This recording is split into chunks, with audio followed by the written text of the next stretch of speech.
নাকি মাঝে মাঝে দেখা যায়? হ্যাঁ, কুমু চলে, ওই ওঠে আবার ডুব মারে আবার ওঠে। আমার নাম সময় মৃধা। কোন ক্লাসে পড়ো? আমি 8-এ পড়ি। এখানে আশেপাশে বড় কোনো বাজার রয়েছে? আছে। কি বাজার? এই ওপারেই ভান্ডারখালি বাজার বোধহয় ঠিক আছে, কিন্তু আমাদের এই পজিশনটা কি জানেন, হুম, আমাদের ওই পয়সা ব্যয় করে গরু হয় না। আমাদের নদীটা চড়া হয়ে গেছে, বুঝলেন? আচ্ছা। আমাদের তো এক ফসলের দেশ, আচ্ছা। এবার সব চাষে চলে যাবে, হুম। আবার পৌষ মাসের থেকে আবার নদীতে পড়ে যাবে। আপনি কি প্রতিদিনই কি এরকম ধরেন মাছ নাকি? প্রতিদিন? তাহলে সংসারে রান্না বান্না কি করে? এই বাগদাগুলো ধরে আয় কত হয় প্রতিদিন? না না, এখানে সবাই টানে, কিন্তু প্রথম স্টেপে মাছ পড়ছিল না বলে হ্যাঁ, সবাই উঠে চলে গেছে। ধৈর্য রেখে ধরে গেছি, লাস্টের দিকে দুটো মাছ হয়েছে। বাগদা চিংড়ি, বাগদা চিংড়ি, তাই তো? এই যে একটা বড় সাইজ আমি আপনাদের দেখাতে পারছি, দেখুন। এপাশে রয়েছে ইছামতি নদী, যেটি দুটি দেশকে বিভক্ত করেছে। তার এপাশে রয়েছে কালিন্দী নদী।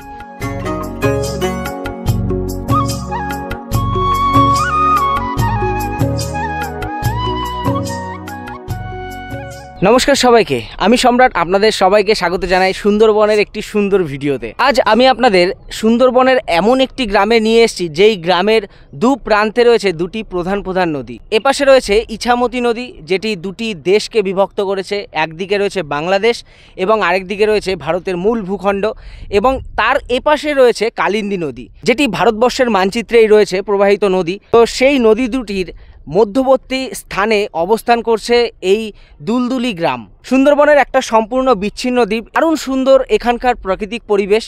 তো সেই সমস্ত প্রাকৃতিক পরিবেশ আমি আপনাদের খুব সুন্দরভাবে দেখানোর চেষ্টা করব। আমরা বর্ষাতে অনেকেই পাহাড়ে যাই, কিন্তু পাহাড়ের যে সৌন্দর্য সেটা আলাদাই একটা সৌন্দর্য, কিন্তু গ্রাম বাংলার যে সৌন্দর্য বর্ষাকালে হয় সেটা কিন্তু দেখার মতো। যারা গ্রাম বাংলায় বর্ষাকালে এসছেন তারাই একমাত্র জানেন চারিদিকে সবুজ প্রকৃতি এবং তার সাথে প্রবাহমান নদী। তো এই সমস্ত কিছুর সংমিশ্রণে এই গ্রামটি কিন্তু দারুণ সুন্দর একটি গ্রাম। তো এখানকার যে সমস্ত মানুষরা রয়েছে তারা কিন্তু খুব কঠোর পরিশ্রমী। তাদের যে জীবিকা, সেই জীবিকা কিন্তু সম্পূর্ণটা এই নদীর ওপর ভিত্তি করেই গড়ে উঠেছে, এবং মৎস্য শিকারের পাশাপাশি তারা চাষবাসও করে। তো যাই হোক, মৎস্য শিকার কিন্তু তারা এই নদী দুটির ওপরেই নির্ভর করে। এই সাইডে যেরকম রয়েছে ইছামতি নদী, তো ইছামতি নদীর কিন্তু 25% ভাগ রয়েছে বাংলাদেশে এবং 75% ভাগ রয়েছে আমাদের এই ভারতবর্ষে। তো এই ইছামতি নদী, এই কালিন্দী নদী, এই টোটাল যে দুটি নদী রয়েছে তাদের দু প্রান্তে, গ্রামের দু প্রান্তে, তো এই দুটি নদীর ওপরে কিন্তু তারা অনেকটাই নির্ভরশীল।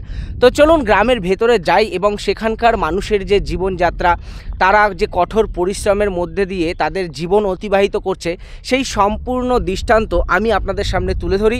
তো চলুন আর বেশি কথা না বাড়িয়ে এই সুন্দর ভিডিওটা শুরু করা যাক। আরেকটা জিনিস, আমি যে কবারই গ্রামে ভিডিও করতে এসেছি সে কবারই জানি না কেন গ্রাম আমাকে দেখে কেঁদে ফেলে, না আমার কপালের দুর্ভাগ্য সেটা আমি বুঝে পাই না। বৃষ্টি ঝিরিঝিরি পড়ছে, তো এখানে নিম্নচাপ রয়েছে। আমি যখন প্ল্যান করেছিলাম এখানে একটা ভিডিও তৈরি করব, তো সেই মুহূর্তে দেখেছিলাম আজকের দিনে বৃষ্টি নেই, তো হঠাৎই বৃষ্টি শুরু হলো। জানি না এটা দুর্ভাগ্য না আমাকে দেখে কেঁদে ফেলার সৌভাগ্য। তো এই যে বৃষ্টি ভেজা পথ ধরে টিপ টিপ করে চলছি। জোরে হাঁটলে যখন তখন হোঁচট খেয়ে যাওয়ার চান্স থাকে। তো এই যে দেখতে পাচ্ছেন এখানে কিন্তু রয়েছে কালিন্দী নদী, এবং কালিন্দী নদীর ঠিক পাশেই এই রকম রাস্তা, কাঁচা রাস্তা ইটের, এবং তার পাশে রয়েছে দেখুন এই রকমের বাড়ি। তো একদমই কিন্তু নদীর খাল বরাবর এই যে রাস্তা, এই রাস্তার একদমই পাশে কিন্তু এই যে মানুষজনের বাড়ি দেখতে পাচ্ছেন। এখানে গবাদি পশু রয়েছে, গরু রয়েছে, তার সাথে সাথে কিন্তু এরা ভেড়াও প্রতিপালন করে থাকে আর কি। এখানে দেখুন কাকুরা এখানে গরুকে খাবার দিচ্ছিল। এখানে আপনাদের মোটামুটি যাতায়াতের মাধ্যম কি আছে? যাতায়াতের মাধ্যমে বোট আছে। এখানে আশেপাশে বড় কোনো বাজার রয়েছে? আছে। কি বাজার? এই ওপারেই ভান্ডারখালি বাজার। ভান্ডারখালি বাজার, আচ্ছা। এটা এই নদী তো তিনটি দ্বীপের তিন দিকে রয়েছে। ওই সাইডে ভান্ডারখালি, এপাশে আপনার হচ্ছে গিয়ে দুলদুলি, আর ওপাশে রয়েছে লেবুখালি। তো তিনটি গ্রামের একবারে মধ্যখানে আমরা রয়েছি, তাই তো? হ্যাঁ। তো এই যে দেখতেই পাচ্ছেন এই নদীর একদম তীরবর্তী অঞ্চল জুড়ে সম্পূর্ণটাই কিন্তু ম্যানগ্রোভ অরণ্যে ভরা রয়েছে। অনেক ম্যানগ্রোভ অরণ্য রয়েছে, এবং ম্যানগ্রোভ অরণ্যের যে প্রধান বৈশিষ্ট্য সেটা হচ্ছে যে এখানে দেখতে পাচ্ছেন শ্বাসমূল বেরিয়ে রয়েছে। ওখানে দেখুন দূরে দুটো ছেলে, বাচ্চা ছেলে খেলা করছে। কি নাম তোমার? নাম কি? সুপ্রকাশ। এই তোমার তো মুখে পুরো কাদা মেখে রয়েছে। আর তোমার নাম কি? আমার নাম সময় মৃধা। কোন ক্লাসে পড়ো? আমি এইটি পড়ি। আর তোমাদের স্কুলটা কোথায়? এখানে দুলদুলি ওইদিকে। ওইদিকে রয়েছে দুলদুলি স্কুল। হ্যাঁ, এখানে কি হাই স্কুল না প্রাইমারি? হাই স্কুল আছে, প্রাইমারি আপার স্কুল আছে। প্রাইমারি? প্রাইমারি স্কুল এখানে আছে। না তুমি যেই স্কুলে পড়ো সেটা আপার প্রাইমারি না হাই হাই স্কুল? স্কুল। এখান থেকে কত দূর তোমাদের স্কুল? বেশি দূর নয়। বেশি দূর না। আর এই রাস্তাঘাট কি তোমাদের টোটালটাই কাঁচা রাস্তা না পিচের রাস্তা রয়েছে এখানে? খানিক দূর গেলে আবার পেয়ে যাবে। পিচের রাস্তা? হ্যাঁ। আচ্ছা আচ্ছা। নদীতে এখন খেলাধুলা করছি, স্কুল তো আজকে নেই, রবিবার। তো ঠিক আছে, মজা করো, পড়াশোনা ঠিকঠাক করে করো। তো দেখতেই পেলেন এখানে কিন্তু রবিবার দিন তারা এদিকে ওদিকে ঘুরে বেড়ায় আর এই রকম নদীর পাড়ে খেলাধুলা করে। তো দারুণ মজার বিষয় কিন্তু সেটা। আমি যখন মামাবাড়ি আগে যেতাম তখন এই মামাবাড়িতে গিয়ে নৌকো নিয়ে গঙ্গায় চলে যেতাম মাছ ধরতে। তো সেই ছোটোবেলার স্মৃতি এদেরকে দেখে অনেক সময় ফিরে আসে, দারুণ সে অনুভূতি। তো যাই হোক, ছোটোবেলা তো চলে গেছে, সেটা আর চেষ্টা করলেও আসবে না। এখন চলুন সামনের দিকে যাই এবং বাস্তব চরিত্রটা এই গ্রামের আপনাদের সামনে তুলে ধরি। আর এখান দিয়ে দেখুন ওই ফরেস্টটা কত সুন্দর লাগছে, কত সুন্দর সবুজ ঘাস হয়ে রয়েছে সামনে দেখুন, আর তার পাশে নদী। অপরূপ দৃশ্য দেখা যায় কিন্তু এই গ্রাম অঞ্চলে আসলেই। এই এক ঠাকুমা আসছে দেখুন। ঠাকুমা, কত বছর ধরে আছেন এখানে? আমি অনেক বছর আছি। তাও কত বছর? আপনার বয়স কত তাও হলো? তা আমার বয়স তুমি ধরে নেন কত, 70-80 হবে? তার ওপরে যাবে। ওপরে যাবে। হ্যাঁ। আপনাদের এই গ্রামের যারা রয়েছে তাদের প্রধান জীবিকা কি রয়েছে? মানে তারা কি করে আর কি সংসার চালায় তাদের? সংসার কিভাবে চালায়? হ্যাঁ, ওই খাটাখানি করে বাবা চালায়। মানে চাষবাস, মৎস্য শিকার। ও চাষবাস ধরো, আমার ধরো 10 কাঠা জমি আছে, আর একজনের ধরো 2 বিঘে জমি আছে, এইরকম বাবা খেটে খুটে খায়। মানে চাষবাস করে, তার সাথে মাছ শিকার করতেও তো বেরোয়। হ্যাঁ। এখানে তো অনেক নৌকো দেখলাম নদীর পাড়ে বাঁধা রয়েছে, তো সেই নৌকোগুলো নিয়ে মাছ চাষ করতে যায়, মানে মাছ শিকার করতে যায়। মাছ ধরতে যায়, ধরে ব্যাপারীদের ধরো, ব্যাপারী আইলো আমি বিক্রি করলাম, বুঝলে বাবা? আচ্ছা আচ্ছা, সেরকম ভাবে বিক্রি করে? বিক্রি করে ধরো আমার 100 টাকা হলো কি 150 টাকা হলো, চাইতে হাট বাজার করে। আচ্ছা ঠাকুমা, আপনাদের এই সুন্দরবনে কি কুমির বা বাঘের দেখা পান আপনারা এই আপনাদের এই গ্রামে? আমাদের দেখা যায়? এখানে না, আমাদের এখানে নেই, ওই বাংলার দিকে আছে। বাগনার দিকে রয়েছে? হ্যাঁ। ও এদিকে কি একটা টাইমে তো ছিল বোধহয়, যখন খুব জঙ্গল ছিল আপনাদের এদিকে? না, আমাদের এখানে আমরা কোনোদিন জঙ্গল দেখিনি। তোমার দাদু থাকতো, আমরাও দেখিনি। এদিকটায় সেরকম বাঘ নেই? না, ওই ওই ওই দিকে আছে। আমি শুনেছি কুমির নাকি মাঝে মাঝে দেখা যায়। ও হ্যাঁ, কুমুর চলে, কুমুর চলে। কুমির চলে এখানে? হ্যাঁ। মানে কুমির আপনি দেখেছেন, আপনি নিজের চোখে একবার? হ্যাঁ, ও কুমুর ওই ওঠে, আবার ডুব মারে, আবার ওঠে। মানে কাউকে কি নিয়ে গেছে এমন না হয়েছে? না না বাবা, কারণ আজ অব্দি আপনি শোনেননি যে কাউকে নিয়ে গেছে কুমির? না না, কারণ নিয়ে যায়। গোল ভেড়া যে চাষ করেন এগুলো? না না না, ওসব কিছু নিয়ে যায় না। ও, তার মানে কুমির মাঝে মাঝে দেখা যায়, হ্যাঁ। কিন্তু বাঘটা দেখা যায় না? না, বাঘ আমাকে দেখা যায় না, বাঘ ওই দিক দেখা যাবে। আচ্ছা আচ্ছা, ঠিক আছে, ভালো থাকবেন ঠাকুমা। হ্যাঁ। তো শুনতেই পেলেন ঠাকুমার মুখে, তো তিনি অনেকটাই বয়স্ক। আশা করি যদি কোনো ঘটনা ঘটতো তাহলে হয়তো সে জানতো। তো তার কাছে জানতে চাইলাম যে কুমির কি কখনো মানুষকে নিয়ে গেছে, বা এখানকার যারা রয়েছে তাদের কাউকে কি নিয়ে গেছে? তো সে না করলো। তো যাই হোক, বাঘ দেখা যায়নি, কুমির দেখা গেছিল কয়েকবার, নাকি কুমির উঠেছিল আবার চলে গেছে জলে। আর এই যে দেখুন, এখানে একটা জিনিস আমি লক্ষ্য করছি, গরুকে যে খাবার দেওয়া হয় না, সেটা কিন্তু অ্যাকচুয়ালি নাদায় দেওয়া হয় বা চারিতে দেওয়া হয়। তো এখানে কিন্তু মশারির ওপর দেওয়া হয়েছে। তো এই বিষয়টা ঠিক আমার জানা নেই, সামনে যদি কাউকে পাই তাহলে তাকে জিজ্ঞাসা করব। তো চলুন আরও সামনের দিকে যাই। আর রাস্তার অবস্থা দেখুন, এই রকম রাস্তা দিয়ে যেতে হচ্ছে। এটা হয়তো অন্য টাইমে দেখা যায় না, বর্ষাকালে যেহেতু বৃষ্টির জলে রাস্তার অবস্থা এই হয়ে যায়। আর গ্রাম অঞ্চলে এই জিনিসটা স্বাভাবিক। গ্রাম অঞ্চলে আসবেন, কাদামাটি পাবেন না তা তো সম্ভব নয়। গ্রাম অঞ্চলে আসলে কাদামাটি আপনাকে পাড়াতেই হবে। তো মোটামুটি হাঁটতে হাঁটতে আমি একটা প্রাইমারি স্কুলের সন্ধান পেলাম। এই যে দেখতে পাচ্ছেন এখানে রয়েছে বালারাজিৎ শিশু শিক্ষা কেন্দ্র, প্রাইমারি স্কুল আর কি। তো এখানে এই প্রাইমারি স্কুল রয়েছে, জানি না এটা খোলা রয়েছে না বন্ধ রয়েছে। তো চলুন সামনের দিকে যাই, আরও অনেক কিছু আমি আপনাদেরকে দেখাবো, অনেক কিছু দেখানোর রয়েছে। ভিডিওর সঙ্গে থাকুন, আশা করি আপনাদের সম্পূর্ণ ভিডিওটা দারুণ সুন্দর লাগবে। আর ভিডিওটা যদি এতক্ষণ অবধি আপনারা দেখে থাকেন, যদি ভালো লেগে থাকে এই গ্রাম অঞ্চলের দৃশ্যগুলো, তাহলে অবশ্যই চ্যানেলটিকে সাবস্ক্রাইব করে ভিডিওতে একটি লাইক করে আমাদের পাশে থাকবেন। তো ওই হাঁটতে হাঁটতে এক কাকুকে পেলাম, কাকু গরুকে খাবার দিচ্ছে। কাকু বলছি একটু মুখটা এদিকে একটু বাড়াবেন। বলছি এই যে আমি একটা জিনিস হাঁটতে হাঁটতে দেখলাম, লক্ষ্য করলাম, গরুকে তো নাদায় খেতে দেওয়া হয়, বিভিন্ন পাত্রে খেতে দেওয়া হয়, তো আপনারা মশারিতে খেতে দিচ্ছেন, মানে মশারিটাকে ভাঁজ করে সুন্দর পাত্রে একসাথে খেতে দে। আমরা তো এই জামনা দিতে পারি না।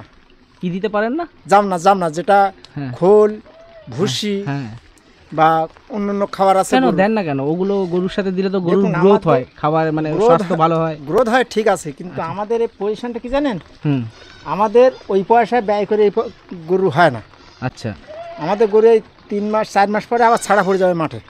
মানে ছেড়ে দেবেন মাঠে, মাঠে মানে ছেড়ে দেব। বর্ষাটা কমে গেলেই ছেড়ে দেবেন, ধান উঠে গেলেই ছেড়ে দেবো। ধান উঠে গেলেই ছেড়ে দেবেন, পৌষ মাসের থেকে ছেড়ে দেবো। ছেড়ে ছেড়ে খাবে ওরা, হ্যাঁ। আর বাঁধার কোনো প্রয়োজন পড়বে না। না, আচ্ছা, মানে আপনাদের আপনাদের কটা মাস বাঁধতে হবে, ওই জন্য আমরা তত একটা করি না। আর আমাদের বাচ্চা গরু তো, হ্যাঁ। বুঝলেন, তত বড় গরু না। আর জল খায় না গরুরা? হ্যাঁ, জল কি করে দেন? মানে বালতিতে বালতিতে করে দিয়ে দেন, ফ্যান জল এগুলো আর কি? ফ্যান জল খোল এগুলো দেন বালতিতে করে। বালতিতে আর এই জিনিসটা আমি প্রথম দেখলাম এখানে এসে, যে মশারিতে আপনারা খড় যেটাকে বলে বিচুলি, সেই জিনিসটা কেটে কেটে দিচ্ছেন। আর আপনাদের মোটামুটি চাষবাসের ওপরেই আপনাদের জীবন জীবিকা নাকি? হ্যাঁ। আর মৎস্য চাষ, নদী মৎস্য চাষ, মানে মৎস্য শিকার আর কি, মৎস্য শিকার করতে যান আপনারা? হ্যাঁ। মানে কোন টাইমে বেরোন? এই জোয়ার লাগলে বেরোবেন? একদিনের ব্যাপার নাকি 3-4 দিনের জন্য? 6 ঘন্টার জন্য চলে যান। মোটামুটি মাছ ওঠে আপনাদের এই নদীতে? হ্যাঁ, মাছ হয়। আর সেই মাছ আমরা ওই কি বড় মাছ না, পিন মাছ মারি। পিন মাছ মানে কি মাছ? নাম কি? বাগদার পিন, ছাটির পিন। আচ্ছা আচ্ছা, ওই মাছগুলো গলদা যেটা বলে, গলদা।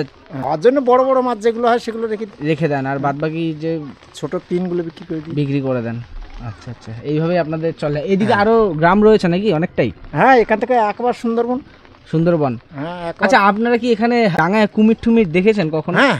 এখানে এখনো কি দেখা যায় না? এখন আর দেখা যায় না? এইবার আসবে মানে বর্ষায়? হ্যাঁ, মানে বছরে একটা টাইমেই আসে ওরা? একটা টাইমে আসে, এই বর্ষাটা হলেই আসবে? আমাদের নদীটা চড়া হয়ে গেছে, বুঝলেন। আচ্ছা, সবসময় আসতে পারে না ওরা। আচ্ছা। আর এই সময়টা আসে কারণ নদীতে কোনো জাল কাজ কিছু থাকে না। এখন জাল দেননি? না, এখন আর কেউ দেবে না। না, এখন চাষ কাজে ব্যস্ত। আচ্ছা, আমাদের তো এক ফসলের দেশ। আচ্ছা। এবার সব চাষে চলে যাবে, আবার পৌষ মাসের থেকে আবার নদীতে পড়ে যাবে। মানে মেইনলি আপনারা আপনাদের চাষবাসের মধ্যে ধান চাষটাকেই রাখেন? ধান চাষ। আর অন্য পাট চাষ, না, সর্ষে চাষ এগুলো করেন না? জলের কোনো ব্যবস্থা নেই। জলের ব্যবস্থা নেই, যেহেতু পুরো খাড়ি জল, নোনা জল, এ তো হবে না। আচ্ছা, এই জন্য ধান চাষটা মোটামুটি হয় আপনাদের? মোটামুটি হয় এই বর্ষার সিজনে। জল মানে বৃষ্টির জলের উপরেই নির্ভর করে আছেন আপনারা? জলে পড়ে এই আপনাদের এই পাড়ের যে সমস্ত মানুষেরা রয়েছে টোটালটাই বৃষ্টির জলের উপরেই একবার চাষবাস। 3 মাসের জন্য চাষ করবেন, তারপরে আর কোনো চাষবাস নেই, তারপরে টোটালটাই আপনারা এই নদীর উপর ভিত্তি করে জন মজুরি খেটে এইভাবে যেভাবে চলে। তাহলে তো আপনাদের খুবই কঠিন পরিস্থিতি এখানে। হ্যাঁ। যাতায়াত ব্যবস্থাও তো খুব একটা ভালো না, জলের উপরই নির্ভর। এইখানে নৌকো পার করে যেতে ব্যবস্থা দেখুন কত সুন্দর। তো সেটাই দেখছি, পারবে না মানুষ। সেটাই দেখছি এই সমস্ত রাস্তা দিয়ে অসম্ভব হেঁটে যাওয়া। এরা খালি পায়েই আর কি হাঁটতে পারবে? আমরা জুতো পরে, বা আপনারা যদি জুতো পরে আসেন, হাঁটা সম্ভব না। আমরা পড়ে গেলে কিচ্ছু হবে না। আপনারা একবার স্লিপ করে পড়ে যান, হয় পা ভাঙবে কিংবা মাজা যাবে, হাত ভাঙবে। খুব কঠিন অবস্থা আপনাদের। বিরাট ঠিক আছে কাকু, ভালো থাকবেন। হ্যাঁ। তো শুনতেই পেলেন, খুব কঠিন পরিস্থিতির মধ্যে দিয়ে কিন্তু তারা তাদের জীবন অতিবাহিত করতে পারছে। আমার পেছনে যে রাস্তাটা দেখতে পাচ্ছেন, সত্যি এই রাস্তায় হাঁটার মতো পরিস্থিতি নেই। আমি হাঁটছি আস্তে আস্তে, ধীরে ধীরে হাঁটছি, না হলে আমি যদি জোরে হাঁটি তাহলে এই শরীর নিয়ে পড়ে যাব, কোনো কথা হবে না, একদম পড়ে যাব, হয় কোমর ভাঙবে, নাহলে কিছু একটা হয়ে যাবে। তো যাই হোক, এই রকম পরিস্থিতির মধ্যে দিয়ে কিন্তু তারা তাদের জীবন কাটাচ্ছে। তো চলুন, এ তো সবে শুরু হলো, সামনে কিন্তু এখনও অনেক কিছু আপনাদের দেখানো বাকি রয়েছে। তো এতক্ষণ কিন্তু নির্ভয়ে হাঁটছিলাম। কাকু একটা ছোট্ট ভয় ধরিয়ে দিল যে এই টাইমে কিন্তু কুমির চলে আসে এই দিকে, অর্থাৎ ডাঙায় কুমির চলে আসে। তো একটা গাছের শিকড় দেখেছিলাম, তো সেই শিকড় দেখে রীতিমতো কিন্তু ভয়ই পেয়ে গেছিলাম যে কুমির রয়েছে নাকি ওত পেতে। তো যাই হোক, এখানে কিন্তু কুমির আসে, যেটা উনি বলল। জায়গাটা কি লাগছে দেখুন, সুন্দর সবুজ প্রকৃতি, তার মধ্যে এই রকম ম্যানগ্রোভ অরণ্য। এই জায়গাগুলো দেখতে পাচ্ছেন, দারুণ সুন্দর। কিন্তু যদি বৃষ্টি না হতো তাহলে আমি হয়তো ভেতরে যেতাম এবং আপনাদের দেখাতাম। এখন এই জিনিসগুলো দেখানোর পরিস্থিতিতে আমি নেই, যেহেতু এখানে দেখুন কাদা মাটি পুরো ভরে রয়েছে। তো ওই পাশে একটা ভাঙা ঘর রয়েছে দেখতে পাচ্ছি। তো এখানে আশা করি কেউ থাকে না, হয়তো গবাদি পশু ওখানে রাখে, গরু ছাগল এই সমস্ত জিনিস ওখানে রাখে। আর মানুষজন থাকে এই পাশে, এই যে এই পাশে এইরকম কিন্তু খড়ের চাল এরকম কিছু কিছু পাকা বাড়ি রয়েছে। তো সেই সমস্ত বাড়ি ঘর দুয়ার রয়েছে আর এই রকম পরিবেশ এইখানকার। আর একটা জিনিস আমি লক্ষ্য করলাম, প্রত্যেকটা বাড়ির সামনে কিন্তু এই রকম করে মাটি কাটা রয়েছে। জানি না ভবিষ্যতে হয়তো তারা এটাকে জলাশয় করবে, মাছ চাষ টাসের ব্যাপার হয়তো থাকতে পারে ওইখান থেকে, নদী থেকে জল ঢুকলে। আর এছাড়াও বাড়ির ভেতরেও কিন্তু ছোট ছোট করে পুকুর রয়েছে, তো যেই পুকুরে তারা মাছ চাষ করে। আমি এখানে একটা দেখানোর চেষ্টা করব। এই যে দেখুন বাড়িটি, এবং এই বাড়ির সামনে এই রকম কিন্তু পুকুর রয়েছে এবং পুকুরটা কিন্তু সুন্দর বাঁধানোও রয়েছে দেখতে পাচ্ছেন। ওই যে দূরে ওখানে কিন্তু সুন্দর বাঁধানোও রয়েছে।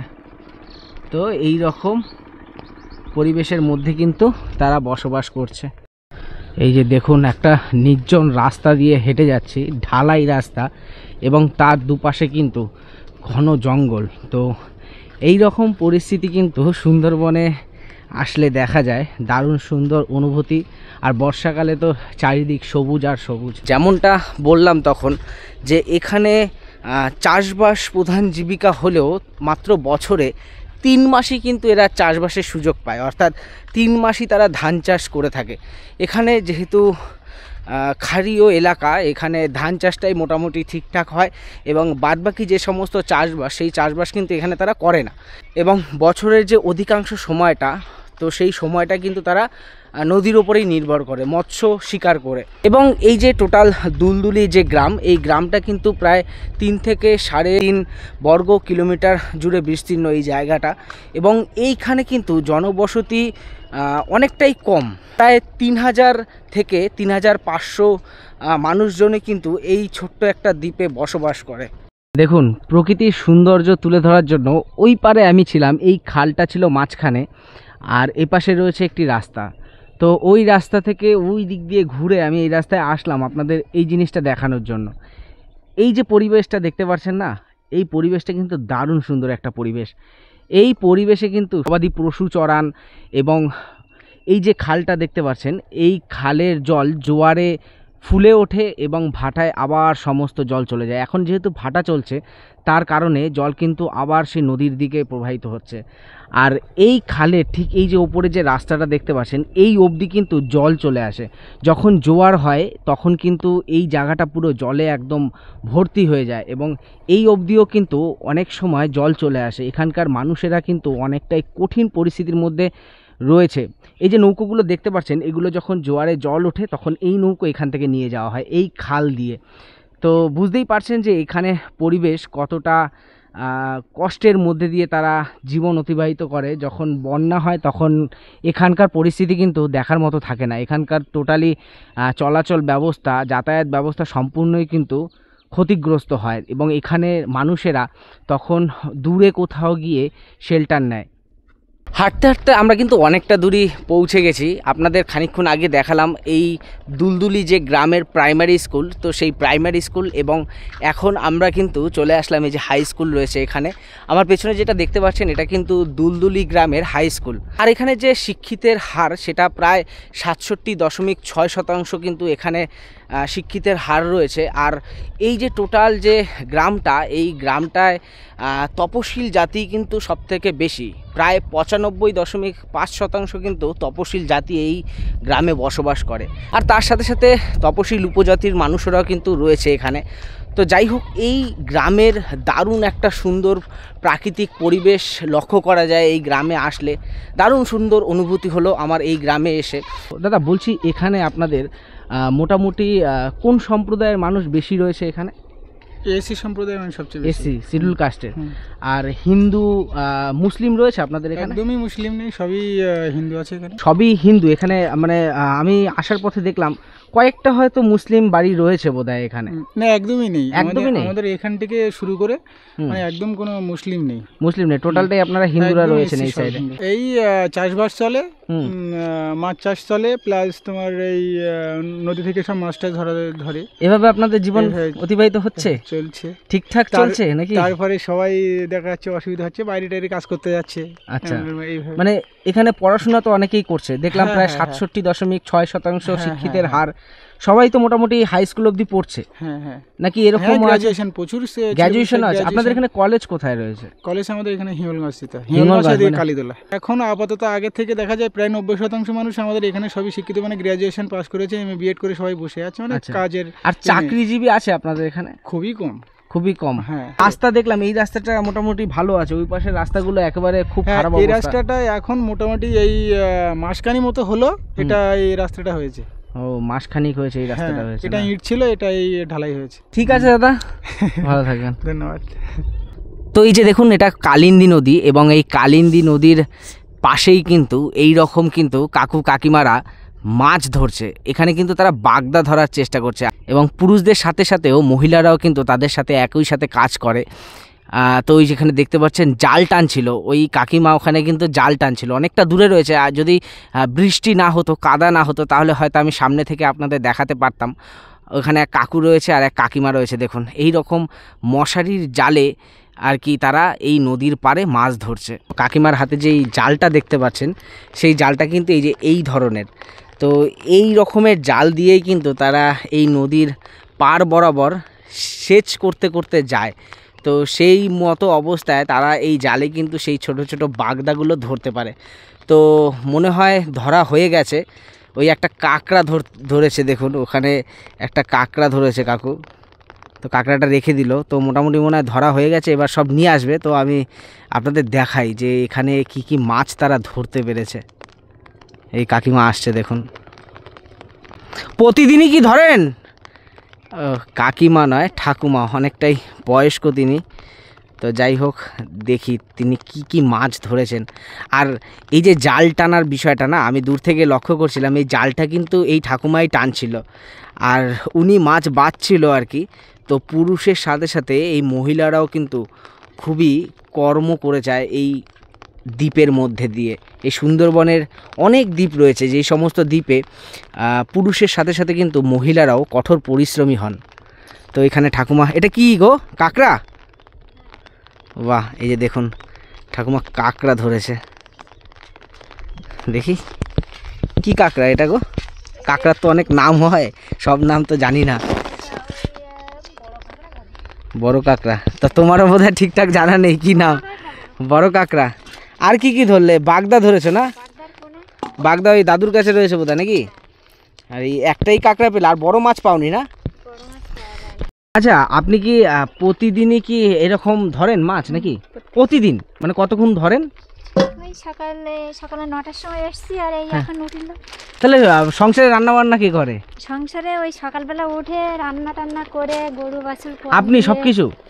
হ্যাঁ, আমার সংসারে এমনি আমার ছেলে আছে, কিন্তু আমার ছেলে এখন বিয়ে হয়নি। বিয়ে করেনি? তো আপনি মোটামুটি 9টার মধ্যে সংসারের সমস্ত কাজ করে তারপরে এই কাজে নামেন। মোটামুটি এই বাগদাগুলো ধরে আয় কত হয় প্রতিদিন? ধরুন আজকে যেমন 5-25 টাকা হয়েছে। হ্যাঁ, 5-25 5-6-25 মানে বুঝলাম না। 500 টাকা আর 25 টাকা, মানে 525 টাকা। 525 টাকা। ও, দুজনে মিলে 525 টাকা ইনকাম করলেন। মানে এটা বিক্রি করবেন, তারপরে তো অর্থটা পাবেন নাকি? নাকি বিক্রি হয়ে গেছে? বিক্রি হয়ে গেছে? ওই যে ওই মাছ নিয়ে গেল ভ্যানে। আচ্ছা, সে কিনে নিয়েছে। 525 টাকা দুজনে মিলে করলেন, তাও অনেকটাই অল্প। 250 টাকা করে 250 টাকা, হ্যাঁ, জনপ্রতি হলো। এর যে পরিশ্রম, এই জালগুলো টানতে হয়। আপনি দেখলাম একাই টানলেন? মাথা টানতে আপনি একাই? হ্যাঁ। মানে আপনি কি একাই এই জাল টানার কাজটা করছেন না? না না, এখানে সবাই টানে, কিন্তু প্রথম স্টেপে মাছ পড়ছিল না বলে হ্যাঁ, সবাই উঠে চলে গেছে। চলে গেছে। আপনারা ধৈর্য রেখে ধরে গেছেন? আমরা ধৈর্য রেখে ধরে গেছি, লাস্টের দিকে দুটো মাছ হয়েছে। বাহ, প্রথম দিকে সেরকম ওঠেনি, প্রথম এখন দিকে সেরকম হয়নি। আচ্ছা আচ্ছা, এই বৃষ্টিটা হলেই কি এই বাঘ? বাঁশে পাতি না, এই বড় জাল এইখানে পাতি। আচ্ছা আচ্ছা, বাঁশ দিয়ে কিভাবে ধরেন আপনারা? ওই তো বড় জাল না, হ্যাঁ, এই জাল, এই জাল, হুম, এই জাল ওই বাঁশের মাথায় হুম এক মাথায় বাঁধি হুম আর এই মাথায় বাঁধি বাঁধে ঠেলে দিই আর ওই গ্রাফিন আছে। আচ্ছা আচ্ছা, তো এইভাবে আপনারা ধরেন। হ্যাঁ, তো আর এই সংসারে এই আয় বর্গ এই আমাদের। আর এই মাছ ধরেই এই বাগদাটাই আপনারা দেখছি বেশি ধরেন আর কি এখানে। বেশি ধরি ও কি বলুন তো, আমাদের তো কোনো ইনকাম নেই, যার জন্য আমাদের এই কাজ করতে হয়।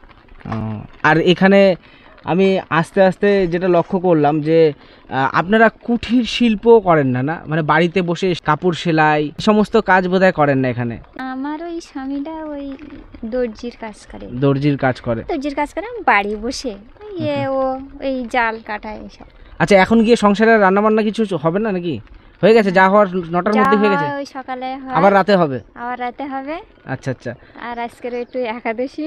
ও আজকে তো আবার একাদশী, আজকে তো ফল খাবেন বোধহয়। দুও কি একাদশী করেন নাকি? হ্যাঁ। আপনি একাদশী? যাক, ভালো লাগলো, আপনারা স্বামী স্ত্রী দুজনে মিলে খুব সুন্দর একসাথে কাজ করছেন এখানে। তো মোটামুটি 525 টাকা বললো ঠাকুমা যে ইনকাম হয়েছে মোটামুটি।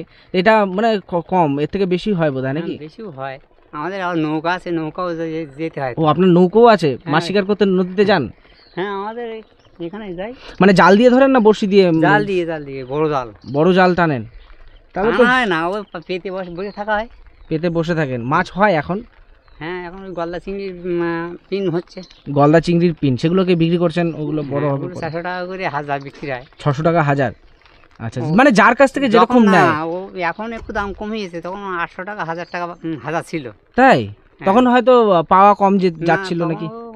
8-9 হাজার করে পাওয়া যাচ্ছিল। আচ্ছা আচ্ছা। ইদানিং বর্ষাতে কমিয়ে গেছে। আচ্ছা, একটু পিন দেখান না দেখি কেমন কেমন পিন দেখতে। কই না, ওই সবগুলো এক থালায় ঢেলতে হবে। এই টানাটাই পড়িনি না। আচ্ছা, এগুলো তাই তো? এগুলো বোঝা মুশকিল, সাদার উপরে বোঝা যাবে?